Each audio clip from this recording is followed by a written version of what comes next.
Selamat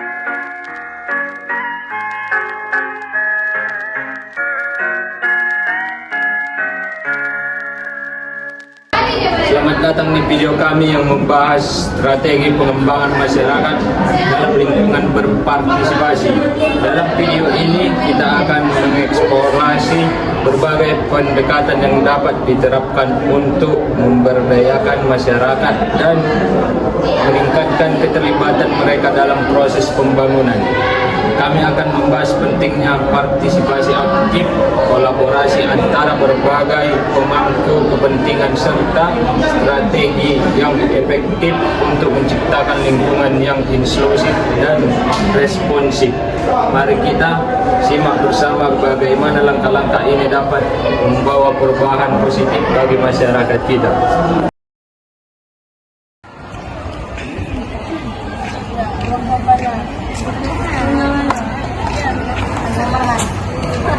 Kalian kok buang sampah di sini sih? Kan nggak ada tanda tong sampah di situ. Udah lanjut lah. Heboh kali. Kalian tahu nggak? Ini pencemaran lingkungan loh. Oh ya? Jadi maksudnya apa? Ya apa? Kalian kok pada berantem? Apa sih masalahnya? Dari luar, mau sampah sembarangan.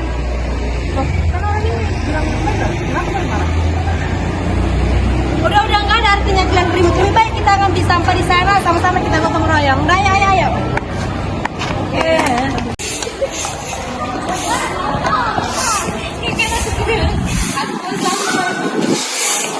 Itu ngapain itu? Enggak, dia kan mandor.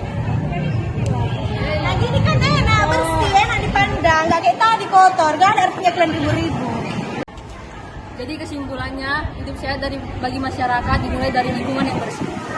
Bye-bye!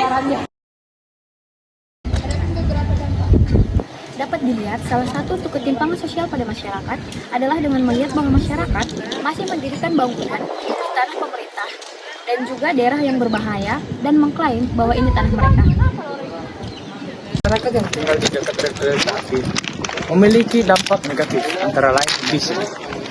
Dalam kebisingan kereta api dapat mengganggu kenyamanan dan kualitas tidur masyarakat. Yang kedua, polusi udara. Emisi dari kereta api dapat menambahnya polusi udara di sekitar. Yang ketiga, resiko kecelakaan. Resiko kecelakaan sangat besar, terutama bagi anak-anak dan balita. Yang keempat, penurunan nilai properti. Properti dekat rel kereta api seringkali memiliki nilai jual yang sangat rendah. Yang kelima, getaran.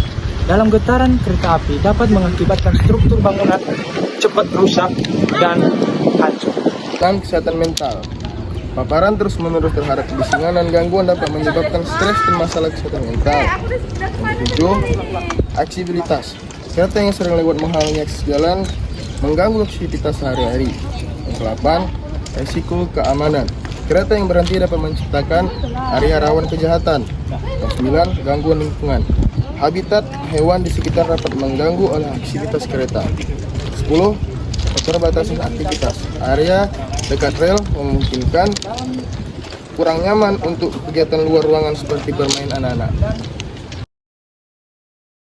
Salah satu bentuk pengembangan pada masyarakat yaitu pembangunan puskesmas untuk meningkatkan pengembangan kesehatan bagi masyarakat lebih efisien serta mendorong masyarakat untuk menjadi memiliki perilaku hidup yang lebih sehat. Adapun pembangunan puskesmas ini memiliki 3 sasaran. Yang pertama, meningkatkan akses pelayanan kesehatan. Yang kedua, meningkatkan kualitas pelayanan kesehatan. Yang ketiga, meningkatkan kesadaran dan perilaku hidup sehat. Selanjutnya, ada 3 indikator pembangunan di puskesmas. Yang pertama, indikator akses, presentasi peningkatan kunjungan ke puskesmas per tahun. Yang kedua, indikator kualitas, tingkatan kepuasaan pasien terhadap pelayanan di puskesmas. Yang ketiga, indikator kesadaran kesehatan, persentase masyarakat yang mengadopsi perilaku hidup sehat setelah intervensi. Dengan tujuan, sasaran dan indikator ini diharapkan pembangunan puskesmas dapat memberikan dampak positif bagi kesehatan masyarakat.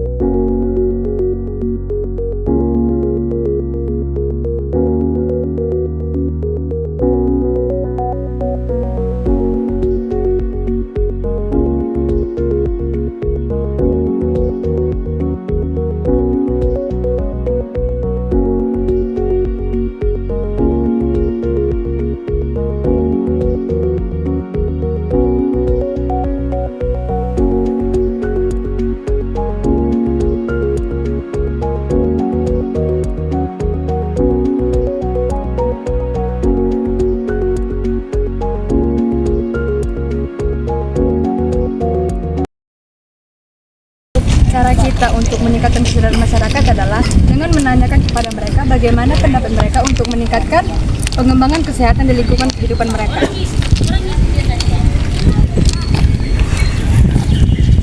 Selamat sore, Pak. Ya, boleh baru. Bisa minta waktunya sebentar. Ini kami ingin mendengarkan pendapat Bapak bagaimana kiranya saran Bapak sebagai petugas kesehatan, petugas kebersihan lingkungan untuk meningkatkan lingkungan yang sehat untuk bagi masyarakat. Salah satu contoh untuk meningkatkan kesehatan bagi masyarakat ialah kita sama-sama untuk mengajak warga sekitar tempat sampah untuk menggotong royong untuk memperkecil penyakit-penyakit yang ada seperti rabies, demam berdarah dan lain-lain. Apakah Bapak ada salah satu saran yang lebih kompleks untuk diterapkan kepada masyarakat? Ini saran dari saya itu untuk gotong royong sama-sama untuk mengerjakan tempat-tempat yang kotor atau air yang tergenang untuk bisa meningkatkan penyakit demam berdarah dan lain-lain. Terima kasih Pak.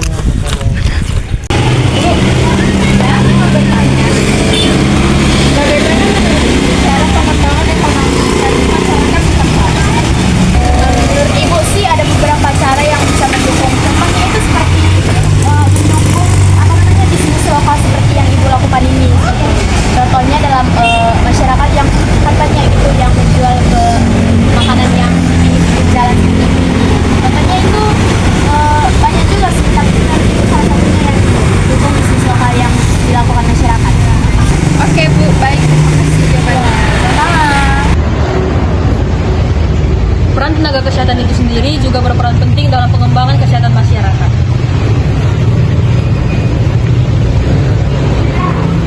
Menurut kalian sebagai petugas kesehatan, apa peran penting dari petugas kesehatan itu sendiri untuk pengembangan masyarakat? Nah, yang pertama itu ada pendidikan kesehatan. Pendidikan kesehatan itu seperti mengadakan program penyuluhan untuk meningkatkan pengetahuan masyarakat tentang kesehatan itu sendiri dan mencegah penyakit terutama dalam pola hidup sehat. Yang kedua ada program imunisasi. Hal ini meningkatkan akses partisipasi dalam program imunisasi untuk mencegah penyakit menular. Yang ketiga, deteksi dini penyakit. Ini mengimplementasikan screening untuk penyakit kronis seperti diabetes dan hipertensi. Dengan deteksi dini dan pengolahan yang lebih baik. Yang keempat, promosi kesehatan mental, mengadakan kegiatan untuk meningkatkan kesadaran tentang kesehatan mental dan menyediakan dukungan bagi mereka yang membutuhkan. Yang kelima, peningkatan infrastruktur kesehatan, mengusulkan pengembangan fasilitas kesehatan yang lebih baik dan lebih mudah diakses, terutama di daerah terpencil. Yang keenam, kegiatan olahraga dan gaya hidup sehat, mengorganisir kegiatan komunitas, mempromosikan aktivitas fisik dan pola makan sehat.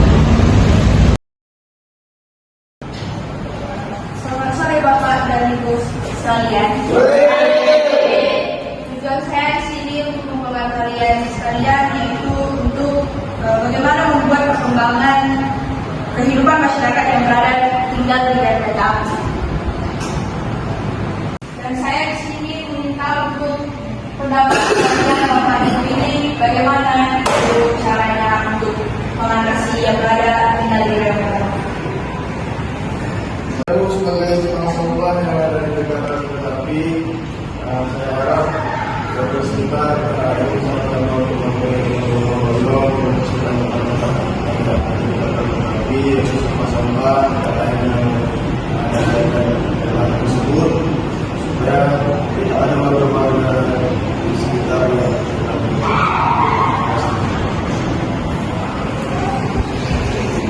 Baiklah, kami dari tim kesehatan mengusulkan bahwa ada beberapa usulan yang harus kami penuhi di dalam masyarakat itu. Yang pertama itu pendidikan kesehatan. Pendidikan kesehatan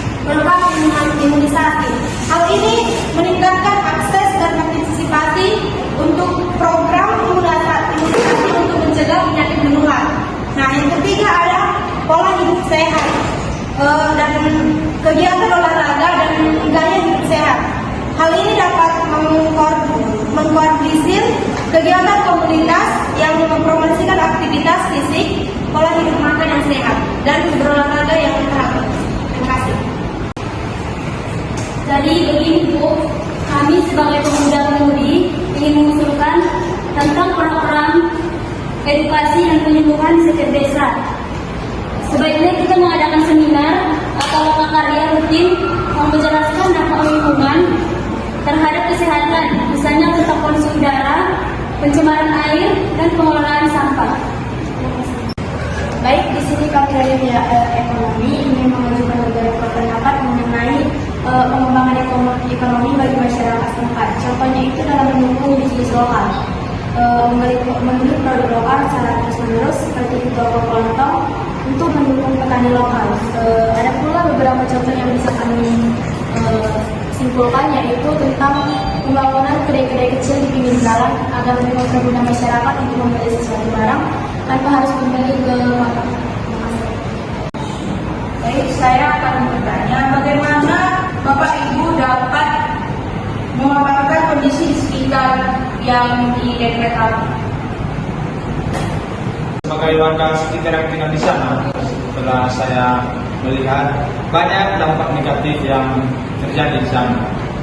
Ada itu bising, polusi udara, polusi kecelakaan, penurunan nilai properti, getaran, kesehatan mental, aksesibilitas, risiko keamanan, gangguan lingkungan, dan keterbatasan aktivitas. Nah, ada baiknya bagusnya kita menghindari lokasi dekat rel kereta api untuk membantu meminimalkan dampak-dampak tersebut. Baik, saya juga ingin bertanya, untuk dilihatnya dari banyaknya usulan tentang pengembangan kesehatan masyarakat, bagaimana proses atau pelaksanaan untuk pembangunan puskesmas? Kami selaku penanggung jawab pembangunan puskesmas, pembangunan puskesmas akan disiapkan di bulan November supaya warga sekitar bisa menggunakannya secepat mungkin, dan anak-anak di sana supaya cepat bisa diimunisasi. Sebagai mandor mengusulkan supaya alat dan bahan untuk pembangunan puskesmas itu lengkap, baik itu pasir, sekop, batu bata, dan lain sebagainya, supaya dalam pembangunan puskesmas tersebut dapat berjalan dengan lancar tanpa terkendala apapun. Terima kasih. Baik, dari usulan warga setempat yang bergotong royong, bagaimana proses berjalannya gotong royong tersebut, apakah lancar atau tidak? Baik, kami dari warga yang melakukan gotong royong tadi, kami merasa bahwa warga sekitar kurang adanya kesadaran diri terhadap lingkungan yang terlihat kumuh. Usulan saya untuk menyadarkan masyarakat sekitar itu dengan mengadakan kerja bakti atau bersih-bersih lingkungan sekitar. Yang kedua itu memasang spanduk atau himbauan kepada masyarakat sekitar agar selalu menjaga lingkungan. Mungkin ada tanggapan dari Bapak Ibu sekalian, usulan dari metode bisa digunakan dalam pengembangan masyarakat. Saya sebagai warga yang peduli dengan lingkungan, untuk mengembangkan kehidupan masyarakat dengan melakukan pendekatan dan pendengaran saran dari masyarakat sekitar, kita bisa menerapkan metode ZOPP untuk mendorong perencanaan dan analisis partisipatif di setiap program pengembangan masyarakat. Di akhir video ini kita telah melihat betapa pentingnya pendekatan yang efektif kepada masyarakat dalam mendorong perkembangan kehidupan yang lebih baik melalui kolaborasi, komunikasi yang terbuka, dan pemahaman terhadap kebutuhan masyarakat. Kita dapat menciptakan solusi yang berkelanjutan dan memberdayakan